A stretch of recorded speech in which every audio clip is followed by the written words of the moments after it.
Alright, let's check how many things I need to cover for this exam review. Shouldn't be that bad, right?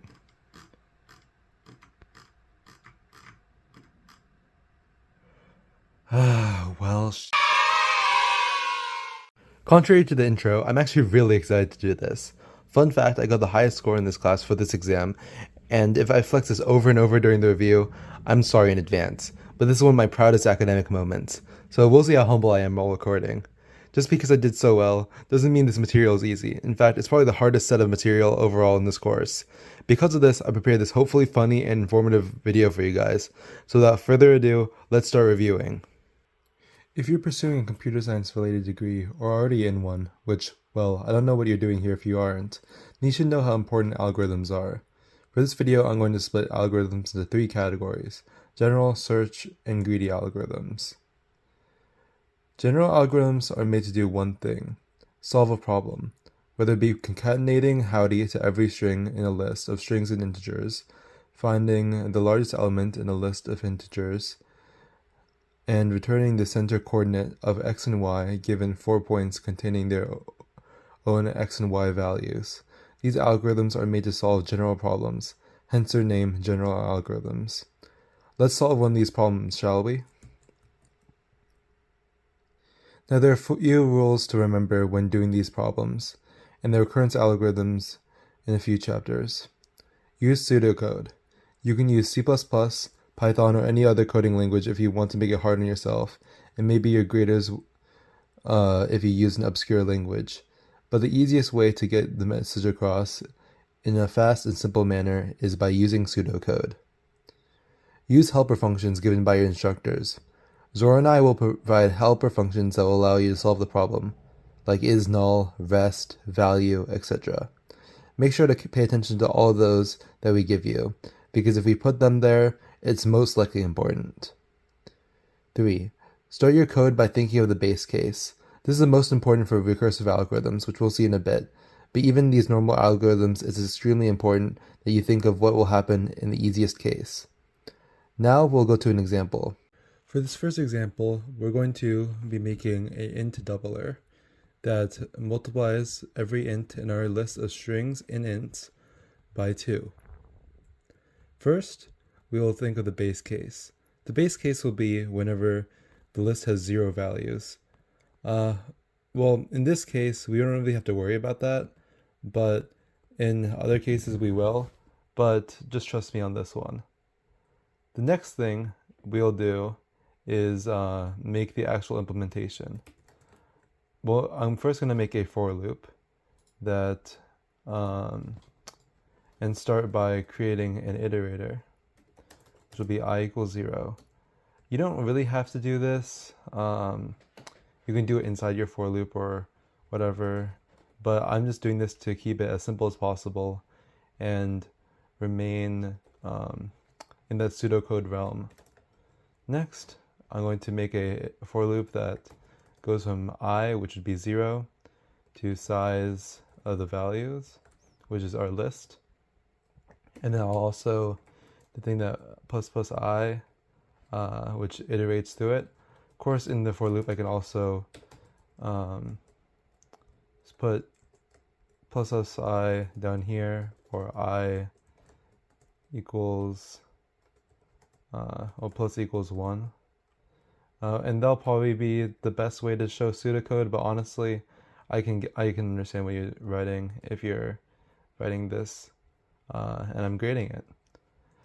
Next, I'm going to do an if statement that checks of is int value values. Now what this does is, this is the meat and potatoes of this whole thing. Basically, it checks if this value in the list of values that pertains to the ith value. I guess you could technically do values I, but in order to remain in the realm of pseudocode, I don't think you necessarily need it, but I think it's probably best just for clarification. But basically, for that single element, it'll check if there is an integer. And then you don't really need anything else, because it'll just return a boolean saying true or false. And if it is an integer, we're just going to do value of values I, in this case, multiplied by 2. And that's about it. Search algorithms in this course are used to find an element in a sorted list. And we'll be focusing on only two of them, linear and binary search. All you have to know is that the big O of both functions is O of n and binary is O log of n. How to find each element that we want to find, and that's about it. Linear is super easy. As we can see, if we're looking for 6, it goes from 1, 2, 3, 4, 5, 6 from left to right, and that takes 6 steps, really lame. O of n is longer compared to O log of n, as you probably know by this point, and that's obviously going to be covered later, the big O section. Next is binary search, which takes the middle, which is the low, plus the high minus the low divided by 2, and so we're looking for 6, and in this case it's low, which is 1, plus high minus low, which is 6 minus 1 is 5, divided by 2, which is 2.5, and then 1 plus 2.5 is 3.5, but since it's in math, well, in computer science and math, usually you round down in this case, so it'll just become 3. I guess you could technically put the floor of surrounding this middle equation, but whenever I searched it up online, it came out with this. In any case, you find if it is less than, greater than, or equal to the middle, and in this case, it's greater than, obviously, since we're looking for 6. So we're going to take that lesser half off, and then we're going to check, make a new middle, which is 6 minus 4, which is 6 minus 4, which is 2, divided by 2, which is 1. 1 plus 4 is 5, 5 being right here, and is it greater than or less than? Well, it's greater than still, so then we're going to go one more, cut off the excess, and it's only 6, and that's where we get it, which takes 3 steps, which is infinitely better, and that is O log of n.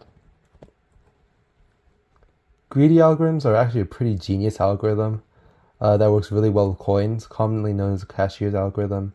How it works is it takes the amount of money, let's just say 82, and tells us the choice amount of coins from descending value.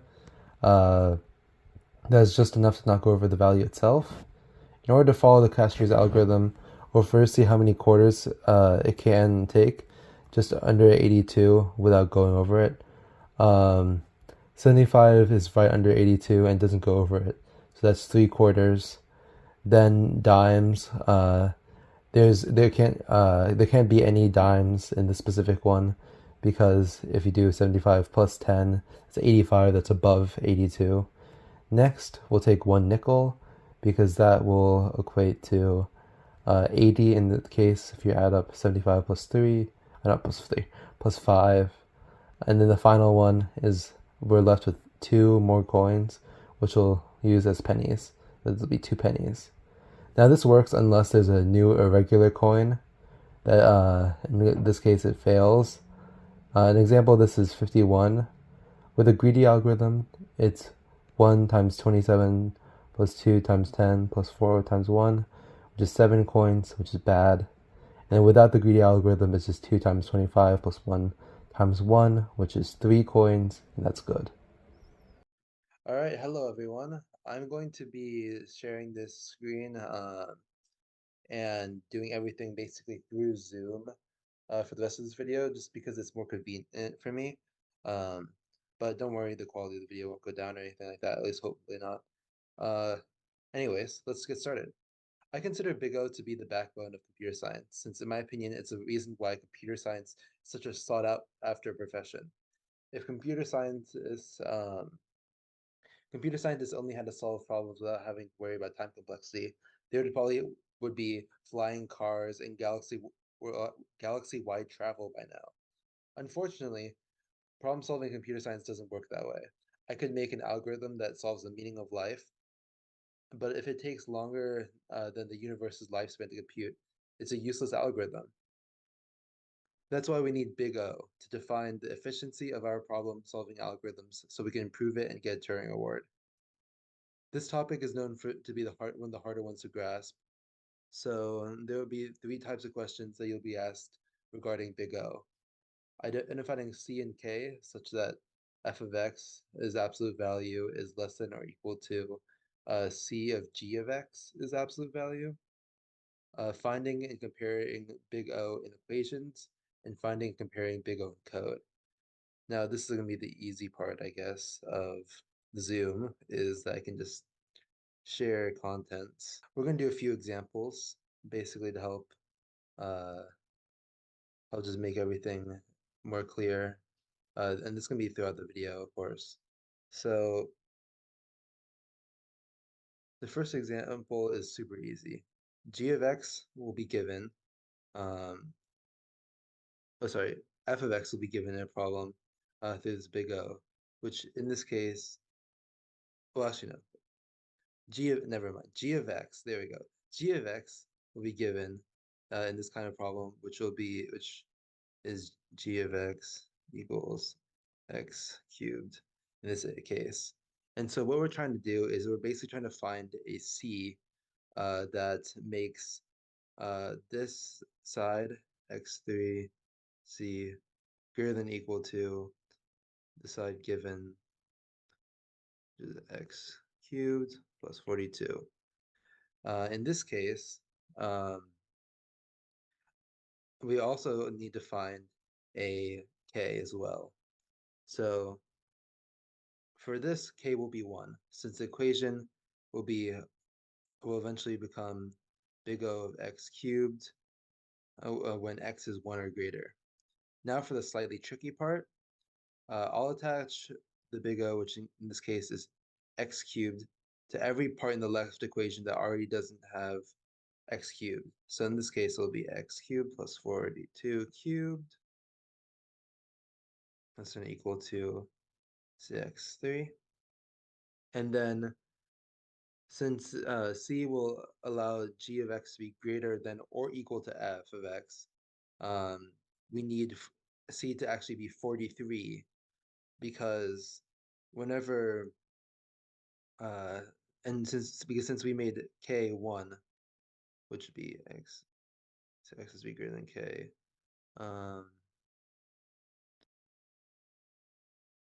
So like whenever x is greater than or equal to, I guess, 1, uh this like this is a true equation. 43x cubed will always be greater than or equal to x cubed plus 42. The second one is even easier. It's basically just you just look at it and simplify it until um, you figure it out basically. So I'm just gonna simplify it real quick. X4, and I'm just using FOIL, but it really doesn't. Well, actually, it does matter. And because you have to simplify it correctly, obviously, but um, X. All right. And so um, now what I'd like to do is just remove constants because if it's big O, then it doesn't matter. And we're keeping these two because if you can see like in this chart, I guess, the two still has to be there as long as a X or N in this case is attached to it. Um, and the final thing that we do is we see which of these four operations is biggest. Well, because if it's the worst case, technically in coding, for it to take the longest, it would be it would like, so a code that takes the longest is the worst case. And that, and the longest means it has the biggest amount of time that it takes, which in this case is the biggest part of the equation. So we can see that the biggest part of the equation is x5 x factorial. And the reason is because even is because n factorial is seen on this chart as the largest O of n, and combined with x to the fifth power, it's just the biggest out of all of them. And that's pretty easy. You just need to find the biggest operation. And if you need to screenshot this chart right here, and it should help you out perfectly fine. All right, now on to the last example. Um, so the last examples, we'll just go through um, the different things you'll see throughout code and like through the code aspect, and also just a few like rules. So the most things are considered constant times, returning, setting a variable, whatever it may be. The only thing that's that really changed time complexity, at least for this course specifically that we'll focus on, is like things with iterators and require those iterators to finish in order for the code to go through, which in this case just while loops, for loops, and later you'll see recursion. But since we're just focusing on big O and not recursive algorithms, we're gonna just focus on uh, the while loops and for loops for now. So whenever an iterator, and you can also apply these rules to recursive functions. So whenever the iterator is being multiplied or divided, like right here, we're going to say that this is O log of n. Basically, this just a log of n means that, oh, it's faster. It's gonna be faster than its counterpart O of n. Um, log of n, because as you can tell, if you're dividing or multiplying through an iterator, it's going to be way faster than just going through each individual element until you reach like until you reach n, if this is the n size of elements. So this is just a bunch of different elements. Yeah. Um, next, we're just going to go to these examples. So yeah, and just to really quickly clarify, this is whenever it's being added or subtracted, and this is when it's being multiplied or divided. And now we're on to these examples. Um, so this first one is right here, and this is credit to 222 or 221 review for the big O section. I just kind of shamelessly stole it, but this code, external end to end is constant time. Don't really worry about that. That's not going to be on your test. Count is also going to be constant time. This function is going to be O log of n. This part, even though it spoils it, I can tell because the iterator is being multiplied. And if we go back over there, whenever iterator is multiplied, it's log of n. And here it's going to be O of n because iterator is being added onto. Um, and so we quickly realize that, oh, it might just be O log of n, like O n log n, because they're both for loops, they're both reliant on each other, whatever. No, that's wrong, unfortunately. Because another rule is uh, there are nested fors or nested things that require an iterator will be multiplied onto each other, but it's not nested right next. It's actually just right next to each other, just chilling. And if you realize real quickly, if and else is basically just choosing between these two. But in this case, we're choosing the absolute worst case. So we're choosing between which one is bigger than the other. And in this case, since O of n is bigger than O log of n, then we're only considering this section that's the worst case, which means that this entire thing, since it's not nested as I've mentioned before, is O of n. Next, we'll go to this example. Now, this example might seem easy. Um, and if you think it's O of n, then unfortunately you're wrong again. But don't worry, it's a common mistake. But if you look closely, this while loop is infinite. There's no j that's been updated at all during this entire while loop. So it's just going to keep on going and going and going and going and going unless j is greater than n, but let's just say hypothetically, it's just a j0, and then n is like some like max, like int, like just some big number. Uh, so in this case, and in this case, since it's uh a infinite loop, you could just put O of infinite. You could put infinite loop. You can basically just do whatever you want. Um, and now we'll go on to one of my favorite subjects, mathematical and strong induction. All right. Today we're talking about mathematical and strong induction, but doing this whole video process is pretty tiresome. I wonder if else could help me. I guess I could ask Alex, the TA before me. Surely he knows how to explain mathematical and strong induction. Alex, I know you're busy bird watching, but explain to me mathematical and strong induction. Mathematical and strong induction? Yes.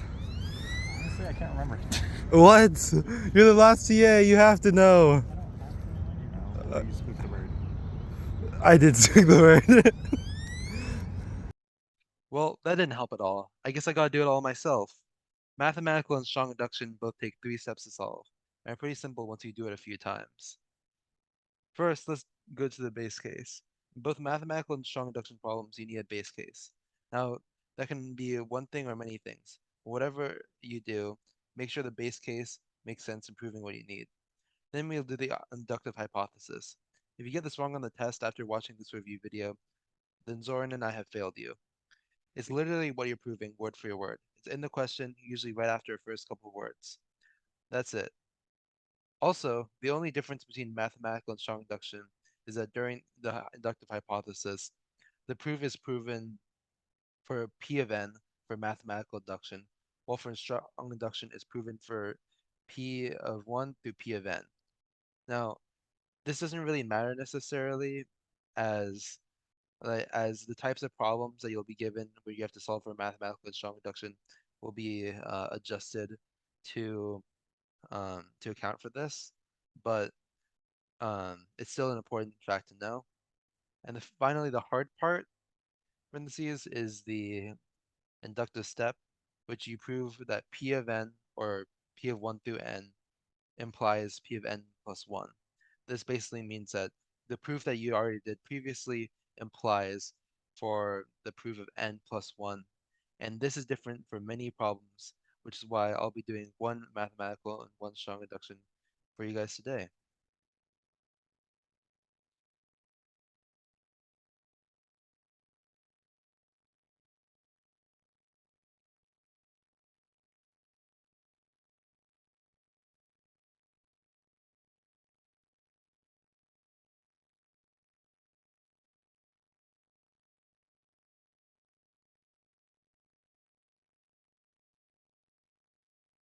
All right.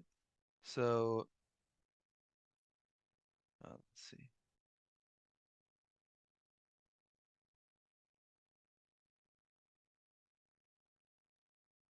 So in this one, we'll be determining which amount of postage stamps can be formed using 3 and 5 cent stamps. Now, I'm gonna skip the boring part of using math to count through each 3 and 5 cent combination to find where it starts being able to be made by 3 and 5 cent stamps. But it's a pretty exhaustive proof. You just go like 3, 4, 5, blah blah blah, and you just see which ones can and can't be made. But eventually you'll find that it's going to be 18, 19, 20, 21, etc. I guess we do 22, but really you don't need that many. You kind of only need just this part. Um, and this can be made by 6 times 3. This still can be made by 3 times 3 plus uh 5 times 2. This one can be made from 5 times 4, and this can be made 3 times 7. All right. Now, B is prove your answer through mathematical induction. Well, this we already kind of um found the quote unquote base case by finding like the 18, 19, 20, 21 part. I guess we could label that as like base case. And now the inductive hypothesis, I don't know why I missed that, is just um is just we have to prove that postage stamps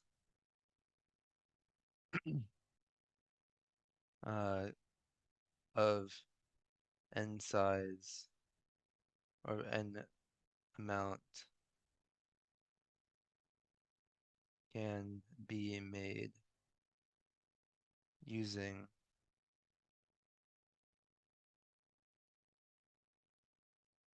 using 3 and 5 cent stamps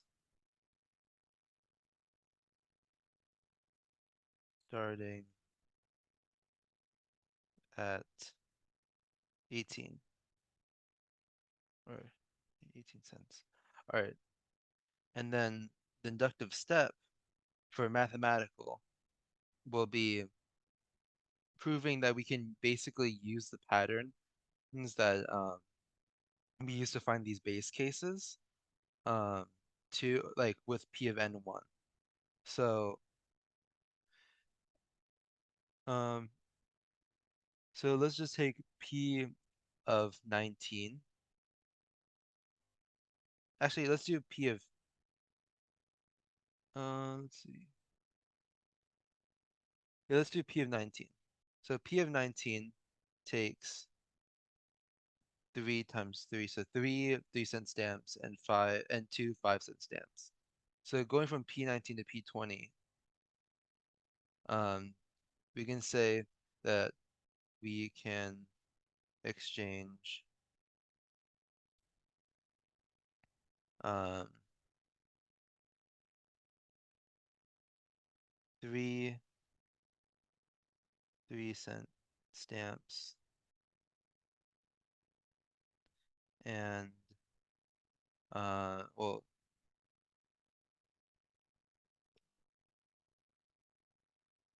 for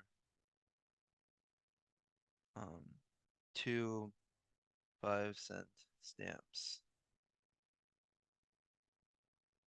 and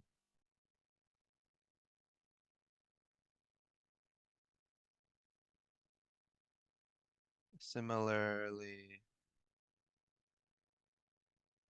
well, like which can also do from n to n plus 1. And we're also going to do another um, proof where we prove that we can exchange 5 to like 5 to 3-cent stamps as well, uh, like which we can also do from n to n plus 1. And we'll do that same proof with p of 20 to p of 21. That's not 21, which is 5 to 4. And then this will be 7 to 3. So then say we can exchange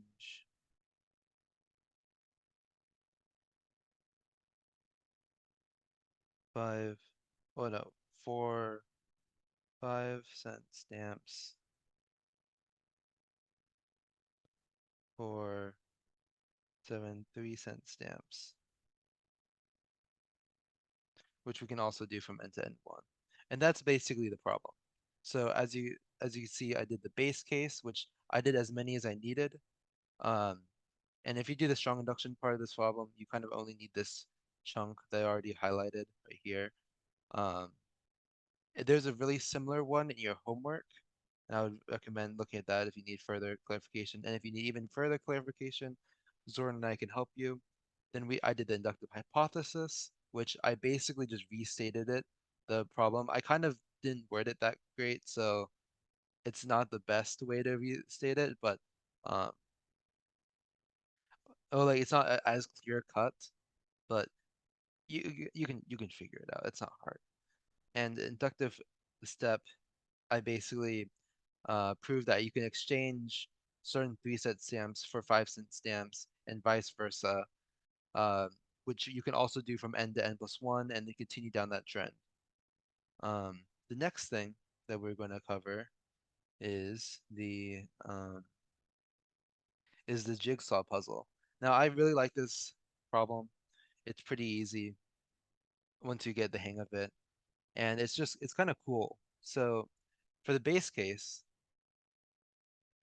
we'll say that, well, basically, okay, well, before we get rush to the base case, let's like analyze the problem. So a jigsaw puzzle is put together by successfully joining uh like pieces that fit together into blocks.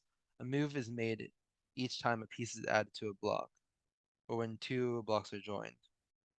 So basically, there's n-1 moves that are required to assemble a puzzle with n pieces. So base case was do piece 1. So P being a like puzzle 1 takes 0 moves. And you don't really need any other like case. You just kind of need the smallest one, and then like for this one, like unlike this one where you have to illustrate it in a longer line, showing these different combinations, this you kind of just need only one case. Next is inductive hypothesis, which since we're using strong induction, right from the problem, we're gonna say, and I'm also using IH for inductive hypothesis, all that stuff. Um, so like from P1 to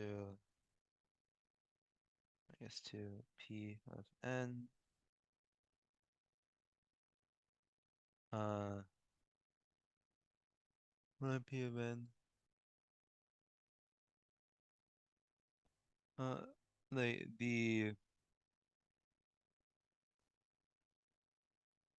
like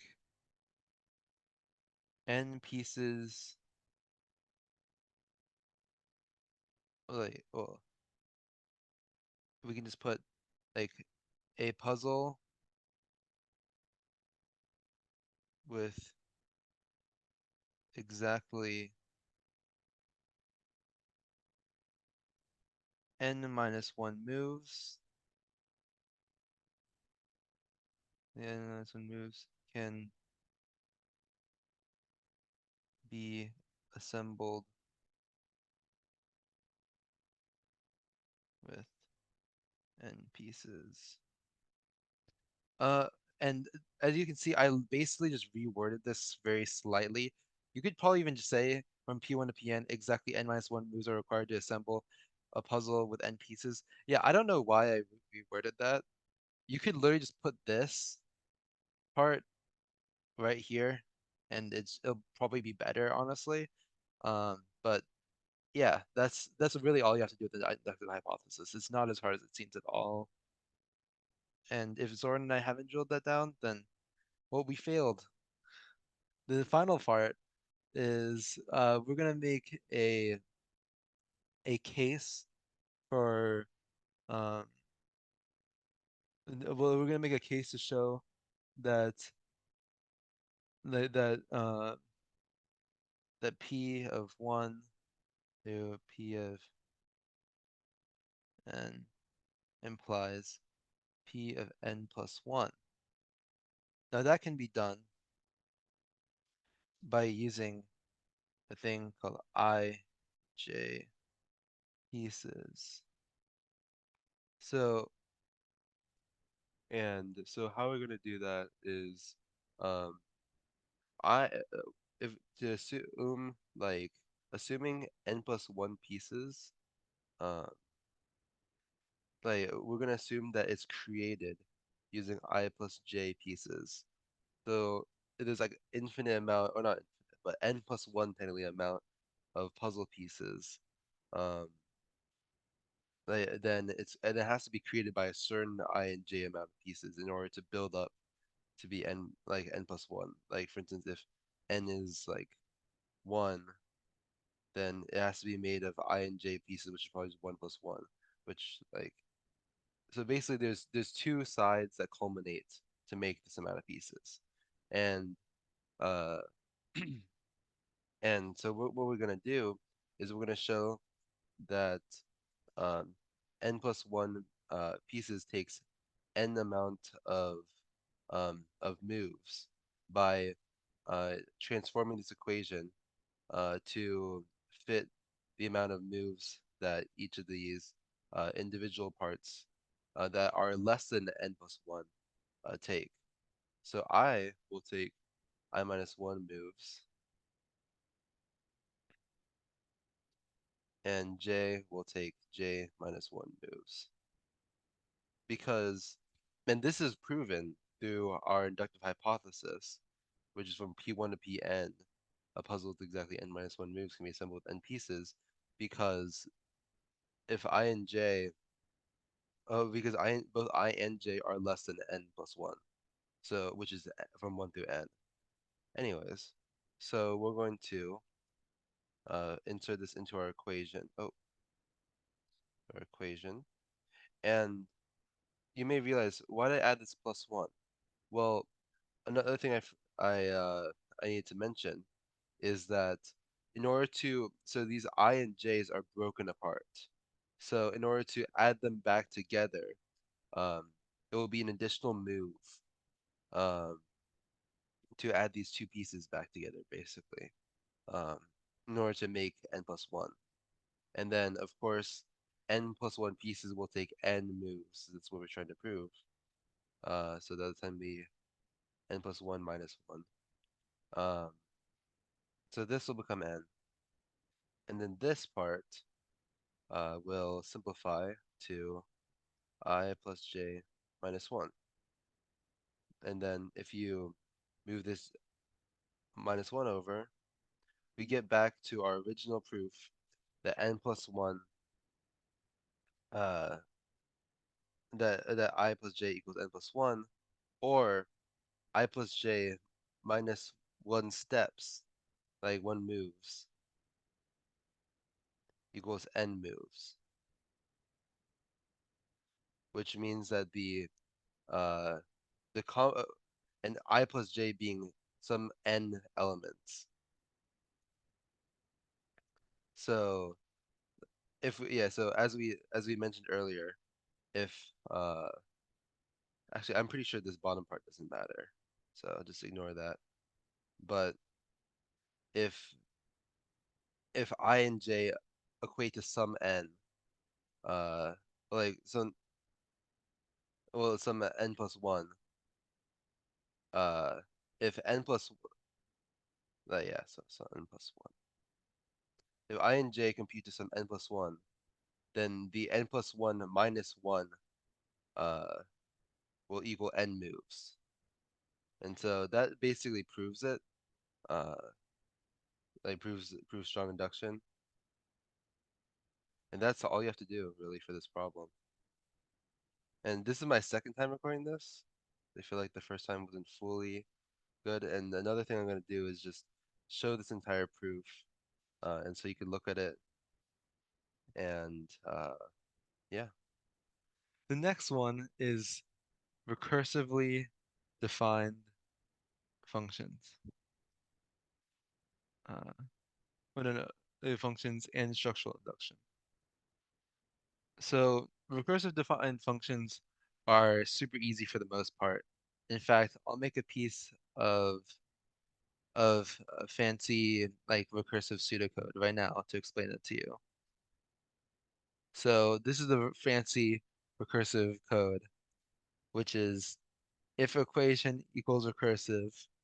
So if uh so if the equation is a recursive equation, then basically they'll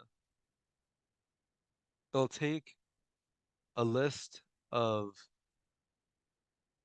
last cases, which is an equation with a plugged in recursive value, plugged in with the recursive values from every last part, and then it'll put so basically it'll plug in like all the values from from the previous cases and put it into the equation that um put it into the equation given the problem and set it as the current case, and then it'll add that current case put into that list of last cases so that it updates that current case to have all the previous cases inside of it basically. And then this will basically loop through, quote unquote loop through over and over and over again uh until like by calling itself um yeah, by calling itself right here like on the well, underneath the if statement. I know you can't really see my cursor, but it'll be under both if statements by calling the recursive function solver again, except with an increased index. So it's basically looping through each possible or like or each uh or like the size in which of the list of the cases, like the amount of you want to go to, which in this case the list would be n, um, until it reaches the current, well, until it reaches the capacity, which the capacity would be n. So let's just say yeah. So let's just say if the list of recursive cases will end in n, and current starts at like 0, then it'll basically loop through until it reaches f of n. And once it does that, it'll just return. In my case, it'll just return all the values that were recursively found once f of n is found. And whenever it isn't found, it'll recursively call until it reaches f of n. That was kind of confusing, but I thought this was a fun little way of showing off how recursive functions are basically gone through, which it basically just goes until um,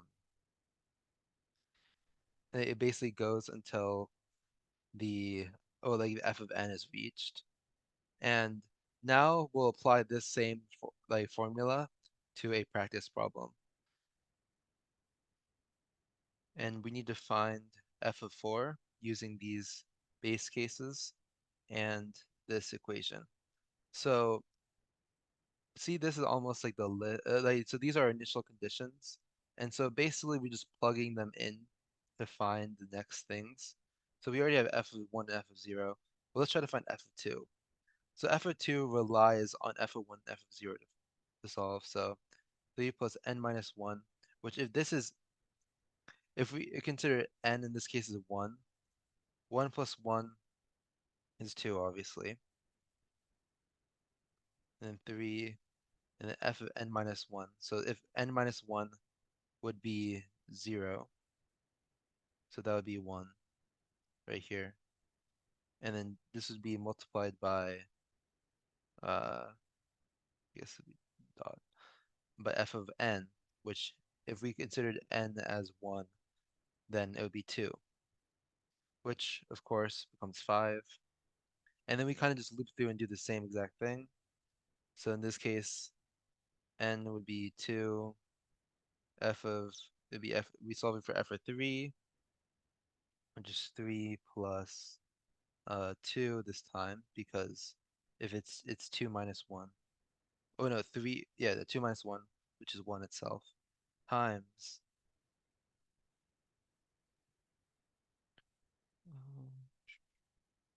yeah, times 2. Oh no, times f of 2, which we just found, which is 5, which equals 13. And then finally, f of 4 should take n equals 3, 3 plus 5, because it's 3 minus 1, which is 2, times 13, which is that is 65. Yes, 65 plus 3, which is 68. All right, pretty simple, right? I mean, we found f of 4, by just looping through and like each recursive case, and we technically could find f of n if we just continued on over and over, and that's about it. Anyways, after reviewing the material, reviewing the material that I could go over, I think it's best to explain the process of the 5.3 lecture notes. Now you might be wondering, why is this problem infamous? Think back to the day you saw this problem first. It's the last problem of the day. You're tired from a hard day of learning in the 1 hour and 15-minute class. And then Zoran tells you, "Oh, I lied to you." Wait. Cut the clip. I mixed up with the E14.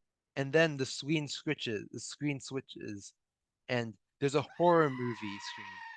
And oh, okay, fun's over. Let's just defeat this behemoth of a problem.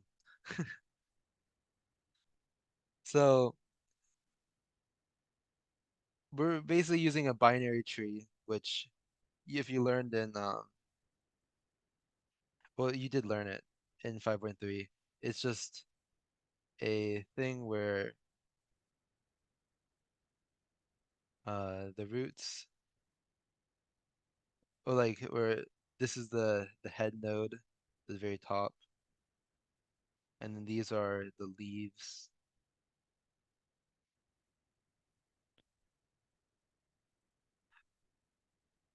of the node. Oh, I guess this top part called node in general. And if this branches off, then these would be leaves. You get the idea. And this is a node as well. All right. So, anyways, basically, is saying that the node of well, like all the count of all the nodes of of this tree is going to be greater than or equal to the height of the tree times 2 plus 1. So so we're gonna do a base case, and the base case will be the number of nodes, which we'll just do this little part right here. Like we'll just use this little thing that I created as an example. The number of nodes in this is 3 because each of these individually are nodes. They're also leaf node. Oh, they're leaves as well, but they're called leaf nodes. So that would be 3. And then on the other side, the height is 1. So this is this the height? Because it's just a like this would be a height of 2 and blah blah blah. Anyways, we're just gonna focus on this one thing. So it's gonna be 2, 1. So at this point, I proved the base. Oh, yeah, at this point, we have proven the base case, and now we're going to we're going to prove the rest of this through strong induction.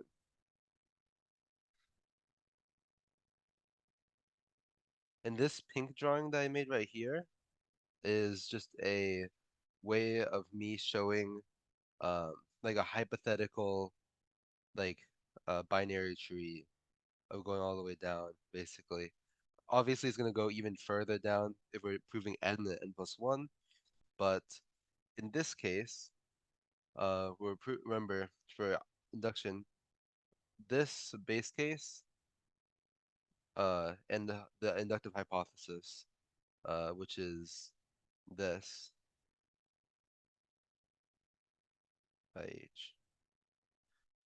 proves P1 through P of, I don't know why I did full circle, P of n.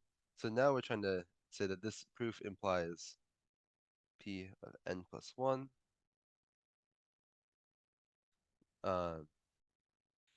And so how are we going to do that? Well, we're going to say that using this proof up here, this proof up here, we're going to say that n is a culmination of, or like, of both the heights of the child nodes plus 1. So what that means is n is made up of this node, or like height where height equals 1, which is where this comes from, plus these two sub node, like these two like roots of these trees, basically. So that's pretty simple, right? Next, we're also gonna say that the height, the overall height, well, this being like the combination. Oh, oops, I forgot to make T2. And then this being just the combination of those heights, basically. And we're also gonna say that we can we can illustrate the overall height through um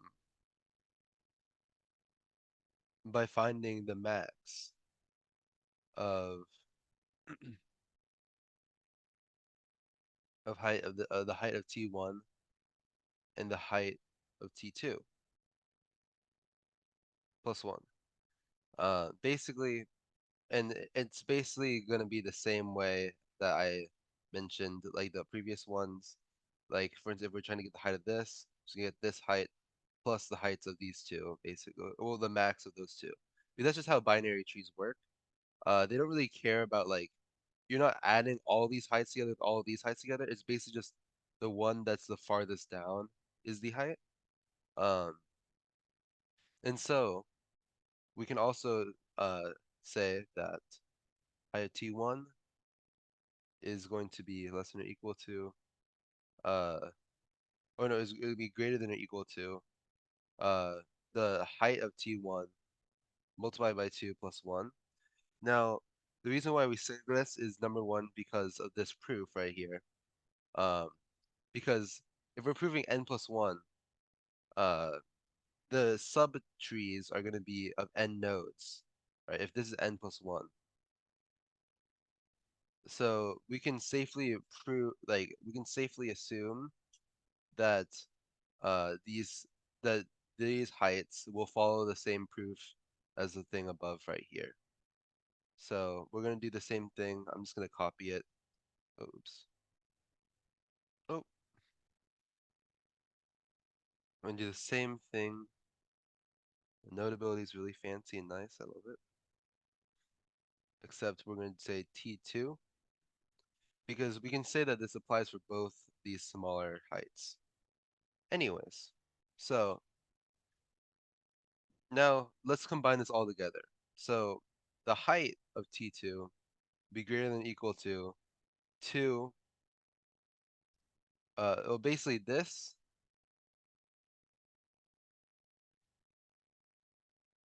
plus this, and then an additional plus 1. And we're basically like using this part, this equation, and just plug it in basically. Or like I guess the node, not height, the node, like the full tree. Anyways, now we're going to say that uh this now we're basically just gonna combine it. Like, so these add up to 3, but we're, in this case, we're just gonna add up to 2 and then leave that plus 1 empty. You're gonna see in a bit why. No, empty. It's left there. Because if we do that, then with some mental math, there we go. So this is just a simplified version of this. If you want to add up all the ones and do it yourself, then you can. But this is basically how it works. Now, this is kind of the hard part. Well, not necessarily hard part, but this is the part where it starts getting a little confusing. So the height of T1 plus the height of T2. Now, remember how I said we illustrate this through the max? Because how binary trees work is you get the longest one. Well, basically, we're gonna we're gonna just make a substitution that matches that theory. So we're gonna say that this is greater than or equal to the max of the height of T1 and the max of the height of T2, just because this is just how binary trees work, um, in terms of finding the height, plus 1 being that top node. And then what we're going to do is we're going to substitute that all the way back, not all the way back, but a step back into here. So that's just gonna be this, except instead of a height T1 side T2 plus 1, it's just going to, well, yeah, instead of that, it's just gonna be the this face, the max. Also, I don't think actually no, oopsies. I don't think you need this plus 1 there because it's just gonna be the max because we're not including that top. We're not like we're just calculating the max of these two into this top part. So that's why the plus 1 isn't there. Um, and then basically since we did all of that, we can relate um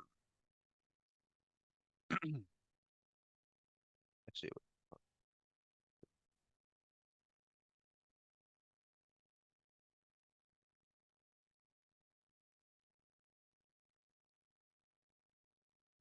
yes. Um since uh yeah, so since we did all that, we can figure out that u1 plus u2 height t plus 1, which uh and height, because since we said the height is this uh is this actually I'm pretty sure we need that plus 1 there. My bad. Oops.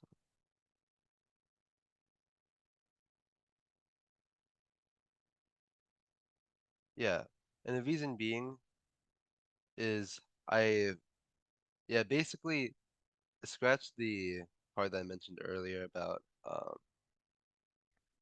like you will uh, th- um about the whole like actually wait, let me think, because this is height T1 T2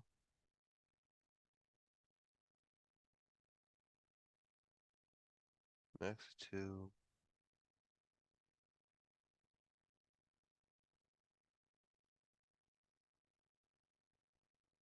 Yeah, that works. Yeah, so basically because this relates to what we did earlier where it's the max of those two plus 1 because that's just how it works. Um and this this plus is like plus 1 is from the is just how like as accounting for that top thing, then we can just you can add all together and make it height. And that's about it. So screenshot this problem if you need help, and if you need any extra clarification, you can go to office hours. That's basically it. Next is recursive algorithms.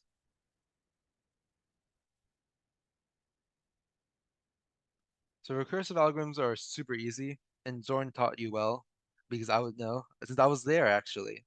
So I'm gonna briefly go over recursive algorithms and then give you guys a list of potential problems that could be made with it. I think for coding, it's best for you to do it yourself. So I'll let you guys work through it yourselves. Recursive algorithms are just algorithms that call itself recursively. That's it. Um, like, but you use and you use the function itself to iterate, calculate, or solve a problem. It's extremely useful and it's very simple to similar to for and while loops, and you should definitely get used to them.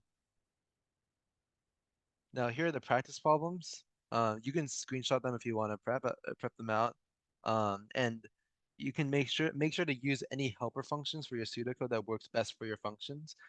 Don't make a helper function that's like, oh, solve this in like this helper function solves this entire algorithm. Like obviously that's not going to work on a test, but we can dream, I guess.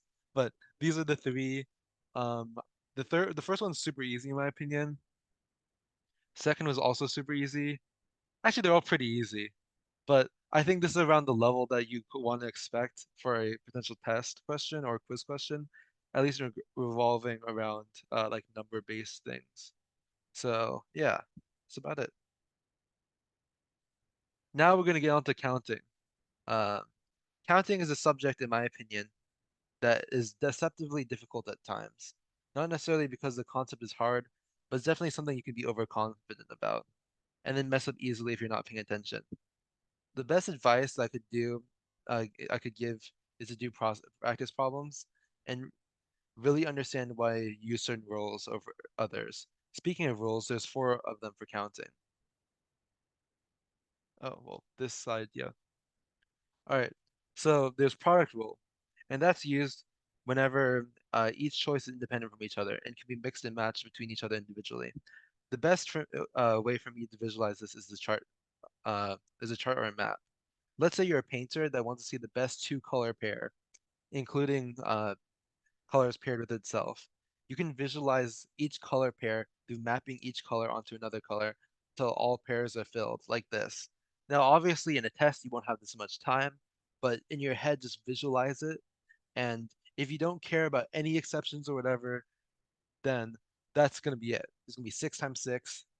Um, you guys probably learned the row thing, row times column thing, and in like I don't know 4th grade, 5th grade, was gonna be like red, orange, yellow, green, blue, purple, 6 things, 6 times 6, 36. Now, yeah, and also this problem we're assuming that there's only 6 colors in the of the entire color scheme, which is wrong, obviously. Next, subtraction rule. Now let's account for exceptions. Let's do the same exact problem, except we're excluding all the colors paired with itself. Now, what does that mean? You know how we're doing red with red and it makes red, orange, orange, it makes orange. We're just excluding all of those. Um, Now subtraction rule is you can see, well, like, as you can see, is a rule that accounts for exceptions rather than its own standalone rule. What I mean by this is you can't use subtraction as a base to like create your initial accounting formula, but you can use it to make accounting formula uh, to make accounting formula more precise and account for exceptions or anything that problems ask to remove. Now let's apply the subtraction problem to the same example.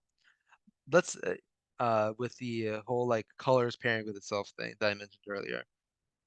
Since there's only 6 solid colors, we can just subtract 6, and that's it. Um, this is Pingu finally understanding math. That's me understanding counting 2 to 2. Yeah, 6 times 6 minus 6, which is all the colors, is 30. That's about it. It's pretty easy. It's pretty simple. But it can be deceptively difficult if paired with other things. So next is the sum rule, which is similar to the product rule, except there's no overlap between the cases. Let's use the same example for the 3rd time, but this time, color pairs such as orange-red and red-orange count as one thing, not 2 different things. This avoids overlap and is slightly harder than product rule. With this new rule, red can pair with all the other colors, leaving 5 different unique pairs. Excluding orange's combination with red, orange can pair with 4 other colors. This continues with yellow, green, blue, and purple. After continuing this pattern all the way down, the problem ends up being 5 plus 4 plus 3 plus 2 plus 1 plus 0 or 15. You can also do 6 plus 5 plus 4 plus 3 plus 2 plus 1 minus 6, which is probably a better way of actually visualizing it because you kind of used the subtraction rule earlier. Um, and that's basically it. So the final rule, division rule, is probably the most tricky. Now let's use a new example.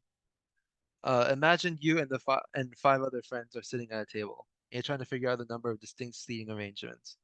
You can first apply the product rule to find the number of possible seating arrangements by going down a list of 6 total people, see how many ways they can sit. The first person can sit in 6 different seats, the second person can sit in 5 different seats, third person 4, and so on and so forth. This is because after more people sit down, there's one less chair that's available to sit in. Since the order of the people doesn't matter, the total number of possible seating arrangements is 6 times 5 times 4 times 3 times 2 times 1, or 6 factorial. However, in order to find the distinct seating arrangements, we need to use the division rule. The product rule doesn't account for people sitting in the same order but sitting in different seats, which can be seen during in this visualization.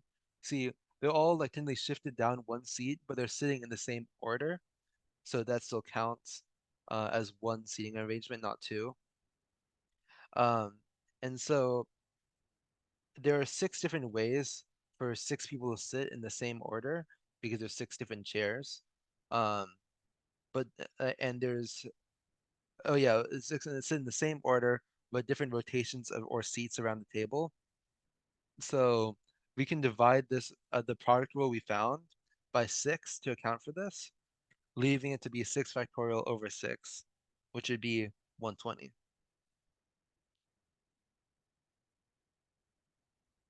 And now we're on to my favorite part. Real quick, this is a part of the video that's really special to me, since doing the random attendance lecture for Pigeonhole Principle is what inspired me to be fully invested becoming the TA for this class.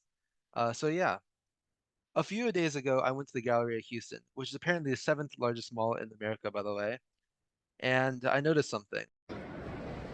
Look, there's so many pigeons and so many holes. Holy. Amazing, right? Now let's go back to the Wikipedia shot I took. I know it's not labeled, but it says there are 400 stores in the Galleria. Now, let's make 3 assumptions that are incorrect, but are important to solve this problem. Let's say that all the stores in the Galleria are the same size, hold the same amount of people, and everyone in the mall are inside of the stores.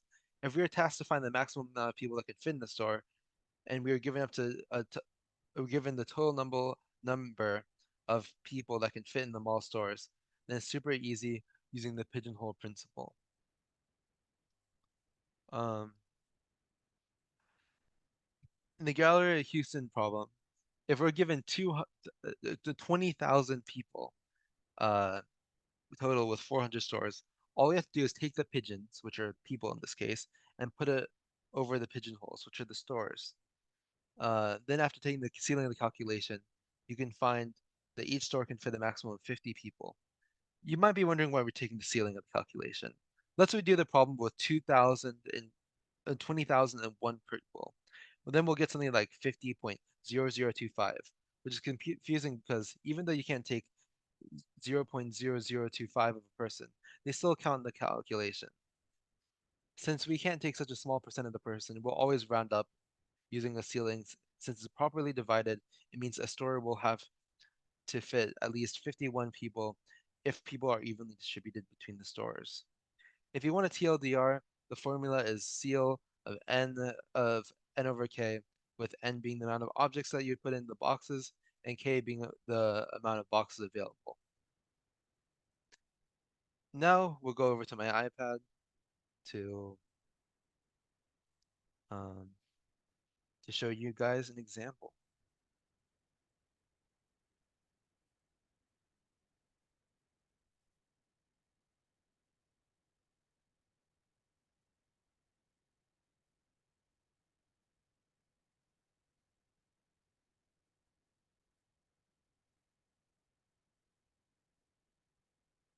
All right, so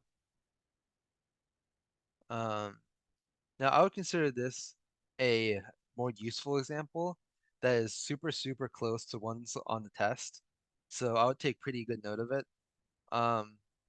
If there are 5 candy bags, all containing different flavored candies per bag, what are the least amount of candies? Oh, sorry. What are the least amount of candies that Alex would have to grab to guarantee at least 4 of one type of candy. So how I like to start for original problems is like visualizing them, and you can do this in your head with a drawing or whatever else you need to get the points and understand the concept. Let's call the 4 candies Scottles, which will symbolize through S, M or M's, which we'll do here. Watermelon sours, which, if you guys know the reference, it's the best candy. Hershers,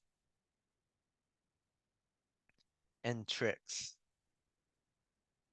So the names don't matter, but if my stupid names help you get the concept, then good for you. Then it helped, and then that means I can justify them. Anyways, we're gonna create the absolute worst case scenario.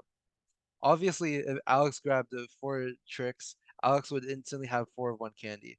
But we need a guarantee that we have that we need a guarantee that we have 4 candies, no matter what combination of candies we get. This is kind of confusing at first, so I'll help you find the worst case. Let's say Alex was blindfolded and spun around 20 times. Then Alex was told to pick out the candies. And if he's so unlucky that he picks 3 out of each bag, he doesn't fulfill the requirements needed of having at least 4 candies. This is the worst case scenario. Even though Alex grabbed a ton of candy, he still hasn't solved the problem. So what can we do? I'll help visualize this worst case real quick. So we're gonna get 3 from each.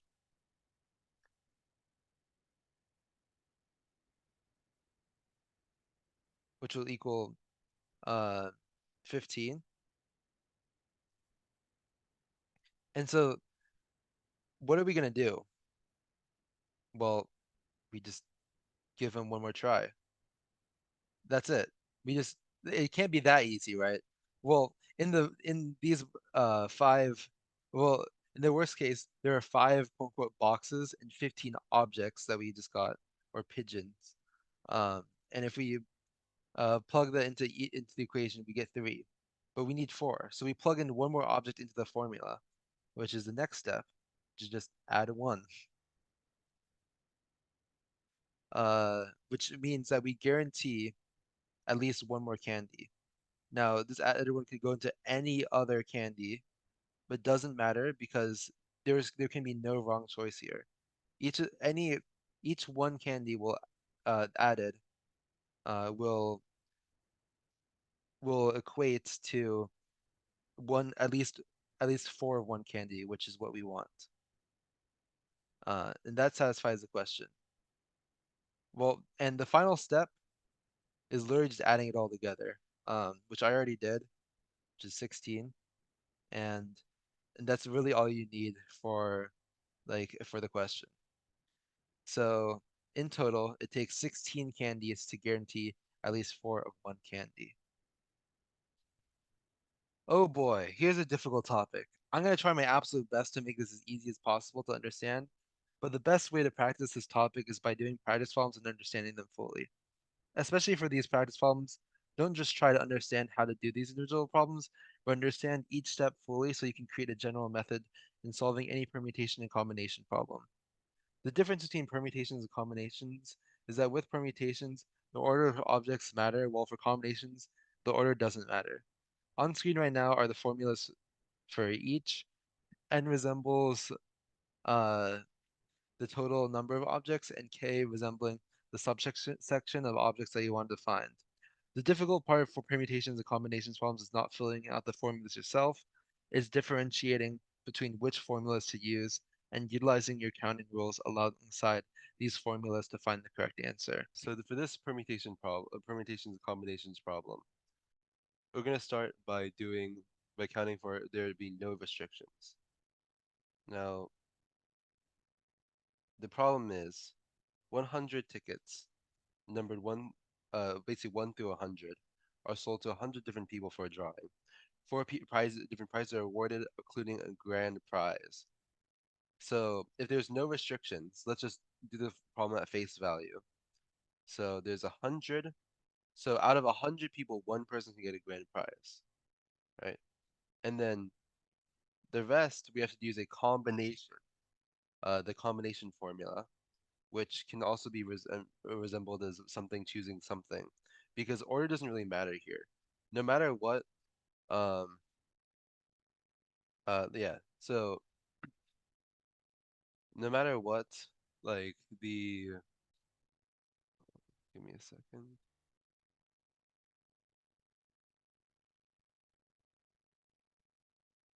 Okay, yeah. So sorry about that. I just got a little distracted. So,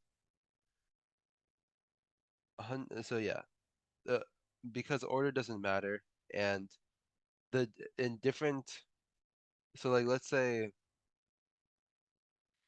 if like this person,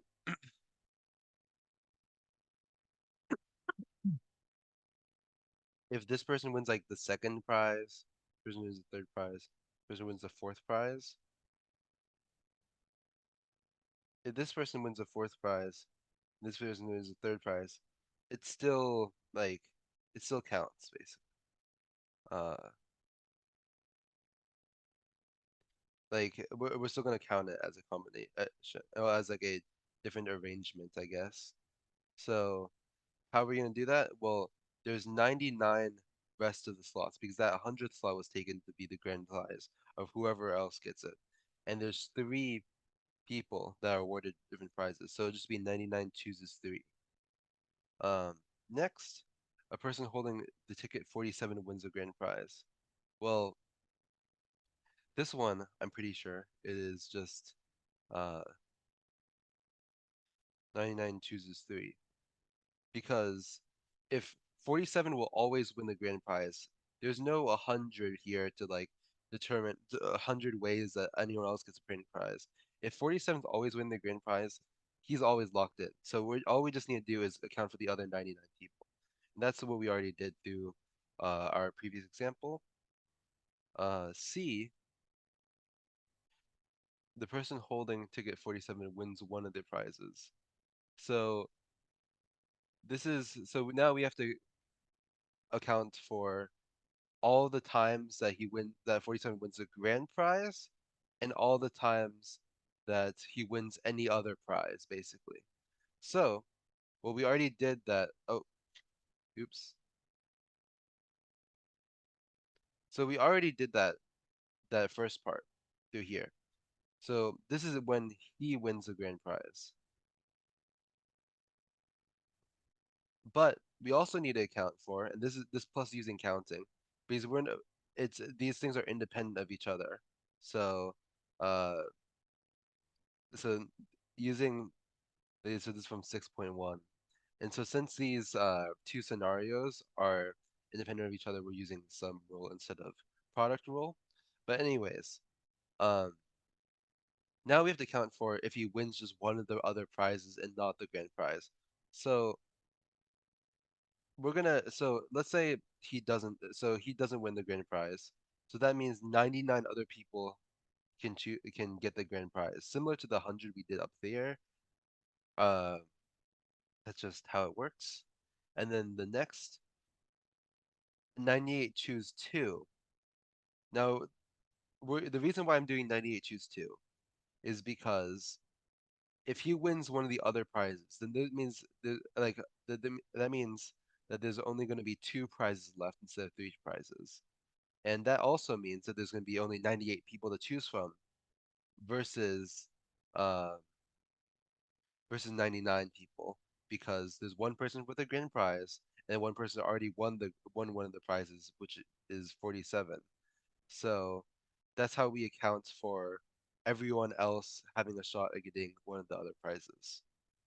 Now, the person holding 47 does not win a single prize. Well, that's just unfortunate, but it's pretty easy for us to figure out. So let's say, so 47 doesn't win a grand prize. Um, well, that means that there's 99 other people that could get the grand prize uh, that isn't 47. And that also means that 98 other people have a chance of getting the 3 other prizes. And 47 unfortunately can't get anything because he's sad. So now the people holding 19 and 47 winning both prizes, both winning prizes. So we're going to first do uh, this is going so there's gonna be so we're gonna split into two parts. One one of the two uh one of the two winning the grand prize, like 19 or 47. And then the second one we're going to do is we're gonna do the like 19 and 47 uh like winning any other prize basically. Oh, oops. Winning other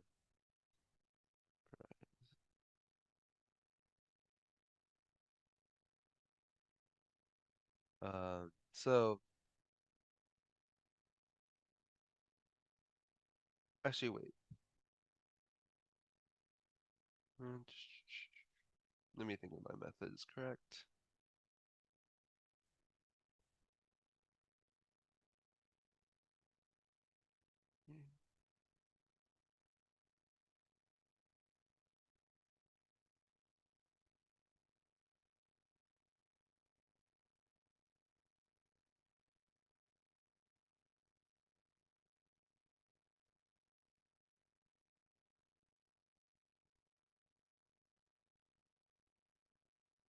Yeah, this is good. Okay, so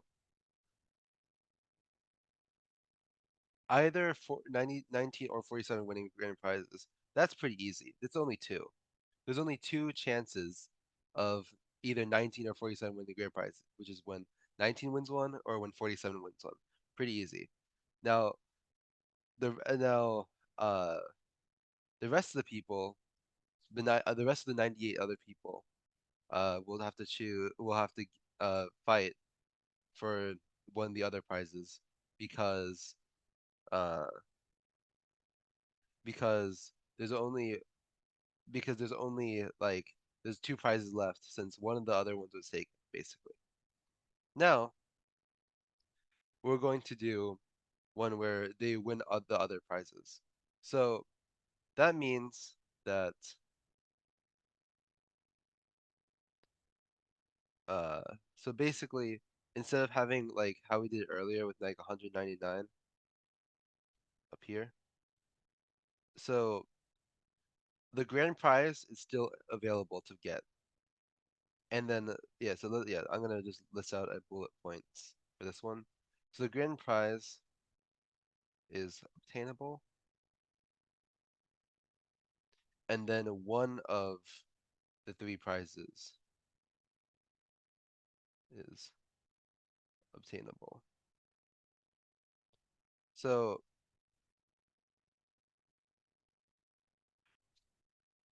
that means that this is really easy actually. This is just like this is this is probably the easiest. This is the deceptively hardest part. Well, no, the deceptively easiest part of the whole thing, besides probably the first couple of problems.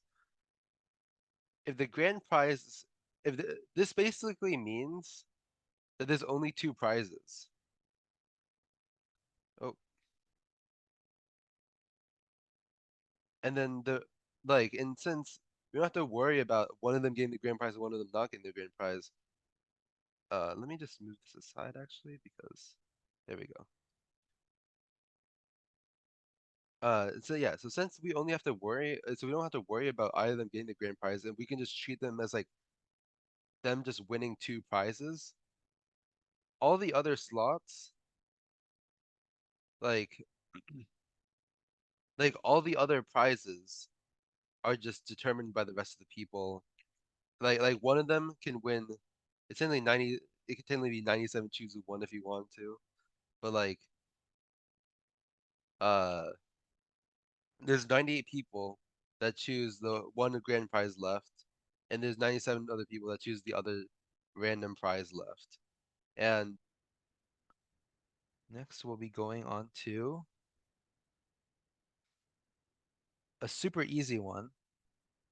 Congratulations. I think after making it through um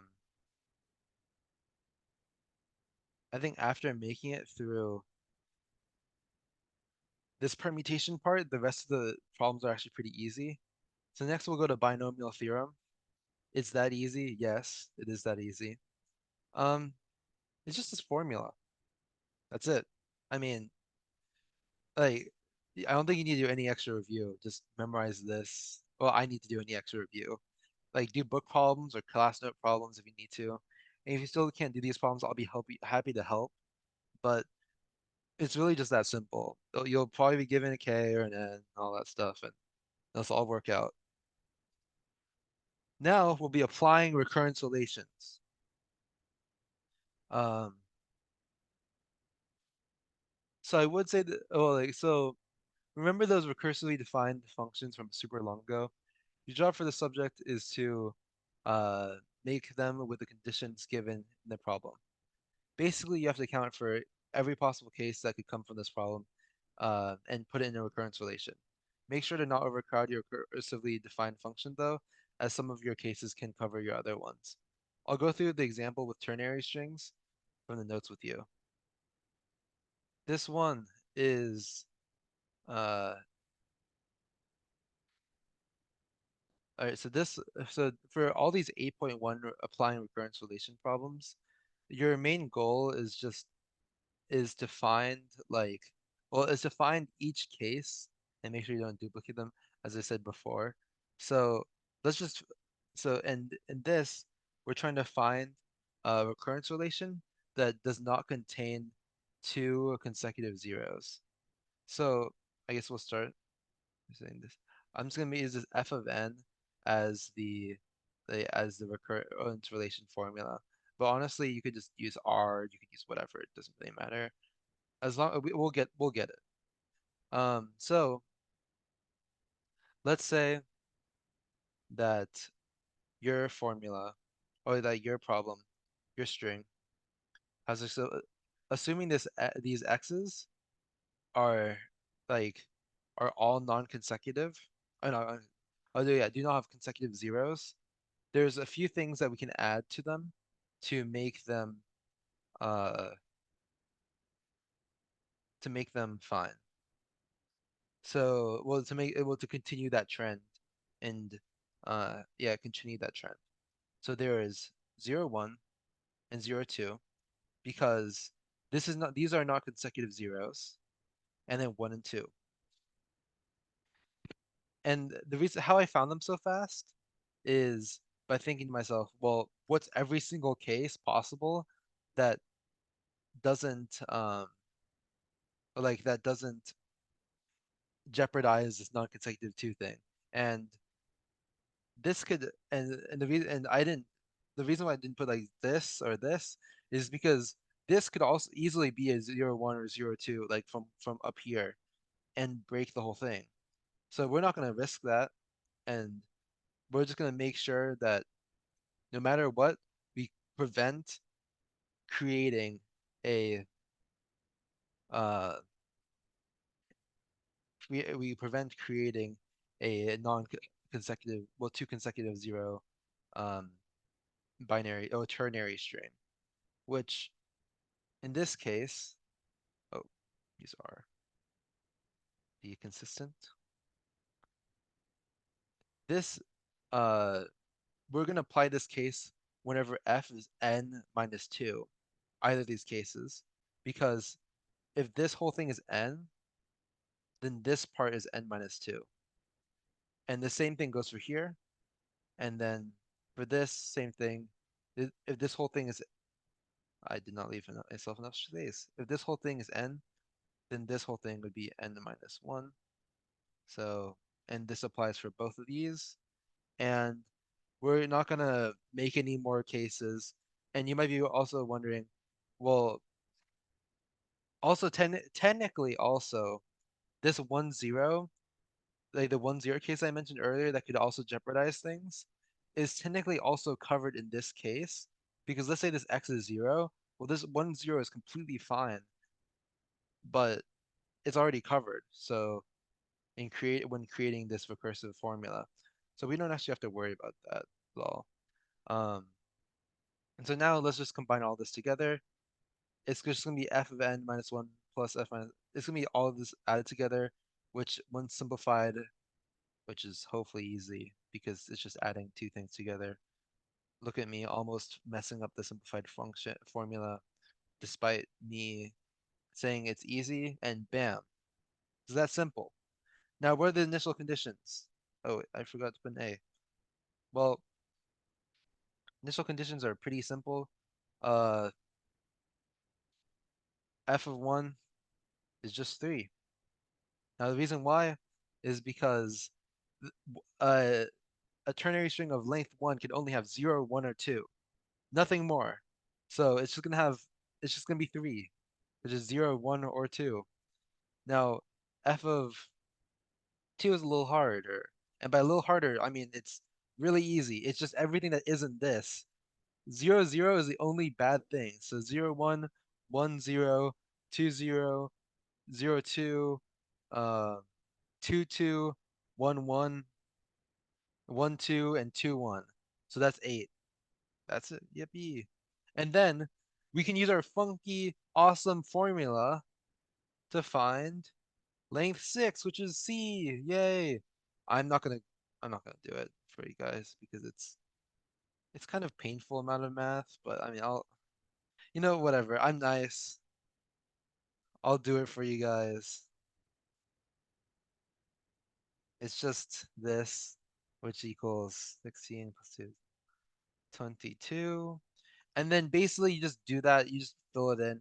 You saw me fill in stuff for a previous problem. You'll be okay. Becomes 448, I think. And that's about it. Yay. Um, so originally when writing the script, before I even did these practice problems, as you've noticed, probably some of them I've scripted, some of the script practice problems I've scripted, some of them I haven't. Um, and so when doing these like practice problems initially, I was like, wow, these are hard. They're not hard. These are the non-homogeneous equation part, real occurrence relation. I thought because whenever I was in like 222, oh, they were difficult for me because I was like, guessing? What's this guessing thing? But then I just peeled back the layers and realized that it's just substitution at the end of the day. So I'm gonna make it look super easy, hopefully. And if you're still struggling, then I'll go to my office hours or ask me over Discord. But please, just, preferably go over to my office hours. It's way easier for me. So, also, I don't know why this didn't have a caption, but that's me helping you guys out in this linear recurrence relation. I'm gonna make it super easy, like pushing you with a sled, so you don't have to move or do anything. I don't really know how that all works, so actually don't quote me on that because I've only went skiing once, and the one time I went skiing, I got nauseous pretty quickly because I have horrible altitude sickness. Anyways, let's get on to the problems.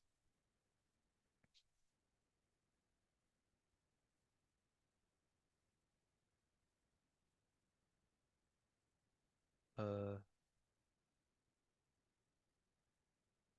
all right, so this time actually I'm going to my 8.2 notes. All right, so we're gonna I basically read like I went back to my 8.2 notes and I made different problems. So that are kind of inspired off of the ones that Zoran did in his videos. So if you find me boring and cringe by now, just go to Zoran's video, I guess. But if you want the cool epic TA to explain it to you, then I'll do it. I'll do it for you. I'll do it. But anyways, um, basically you take this top part would be similar to the binomial where it's like we'll just do the formula, but I'm going through this for you because um, well, it gives context to the later one. But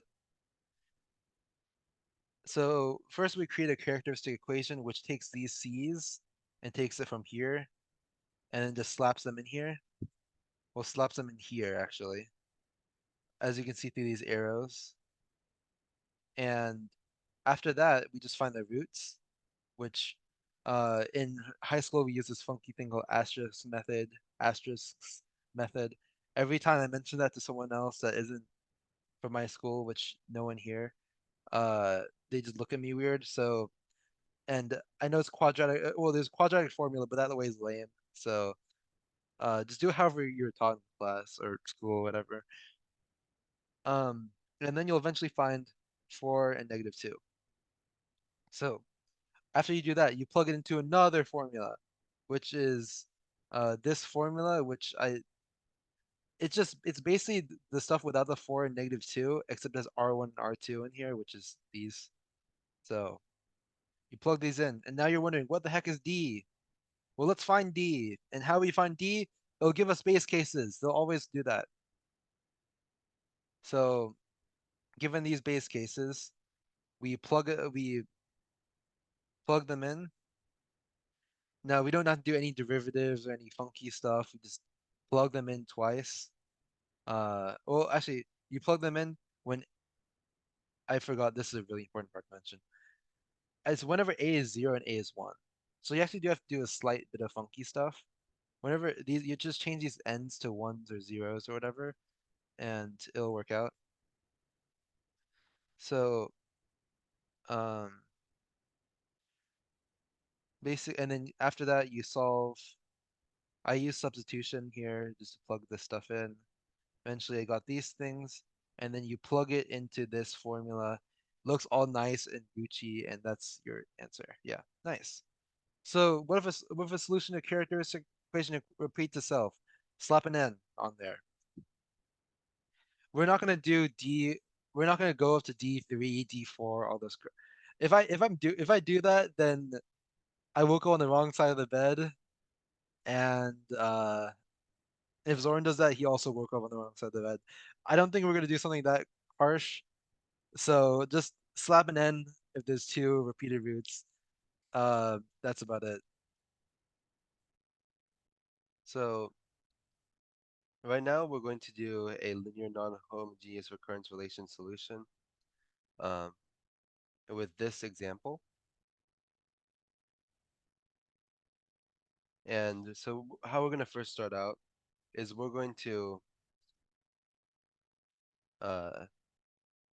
we're going to real quick gloss over this, which if something is linear, like if an f of n is linear, we're going to guess Cn plus D, which is a linear guess.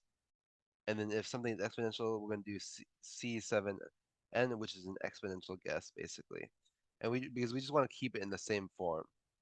So now we're going to guess for like guess to where 2 of n, which is the outlier, is some dn plus e. And then we're going to put the equation that we have, which is up here, in terms of dn plus e to solve for it, basically. So we're going to do dn plus e equals 3 dn plus e. Because remember, this is all like linear. And so that's why I'm using it. Or, well, like, and, oh wait, sorry, I kind of misspoke. For this part, we don't make 2n equals some dn plus e.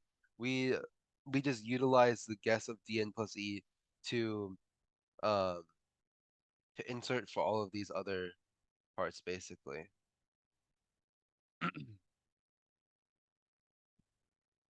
And so now we're going to actually solve for it. So dn plus e equals 3 dn minus 3d plus 3. Oh, like e plus 3e. Oh wait, I'm so dumb. I was getting ahead of myself. I forgot something really important. That there we go. There we go. Okay, cool. So The reason why is because an is this, and this is an n minus one. So now, yeah, I was really confused for a second. I was like, why am I doing this? And then get it. So then 3d plus e plus 2n, and then that that is correct. And then after that, I'm going to solve for this. I'm just doing basic algebra. I'm just like bringing this all back. Um, 2n plus e. Actually, mhm. Wait, oh, I'm stupid. There we go. And then this becomes 2e. There we go. Correct math. Basic algebra. Messed up. All right, now we're going to split this into two parts because if because after I split this into two parts, you're gonna understand why I'm doing so. Uh, oh wait, oops, I'm blind.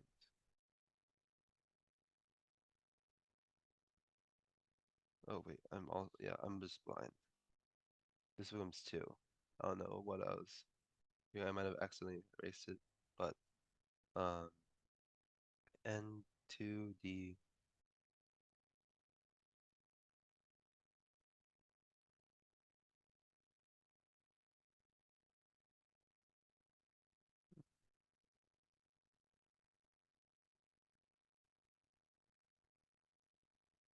2, and then this is oh wait, I'm stupid. And then this part we're just gonna do 3d plus 2e. So why did I do this? Well, then so since this is 0, we have to end this part. So either n, which n cannot be 0 because n goes from like 1 to n. Right? Like it's iterated through. So it like well, I guess it can be 0 for the first case, but eventually it can go from 1 to n, which means that it can never really be 0. So that means that like consistently, that means this part has to equate to 0, and then since that part has to equate to 0, this part also has to equate to 0. So then what we do is we just solve it individually. We're so 2d plus 2 equals 0, which makes d equals -1, and then we do 3d plus 2e equals 0, and then we're going to plug in this -1 from the last one. So then this becomes 3, and then 2e equals 0, which means that e is -3/2, and boom. Guess since everything is linear, we're going to make everything in terms of dn plus e uh, to like to solve uh, for like this non-homogeneous and find these variables basically. But in this final step, we're going to be using the dn plus e that we found uh, to find the last variable that we need to find, which is c. Now you might be wondering, where's c? Well, in so we've basically solved for this part since this is the linear guess, and it's gonna be dn plus e right here, and it's gonna be like a n.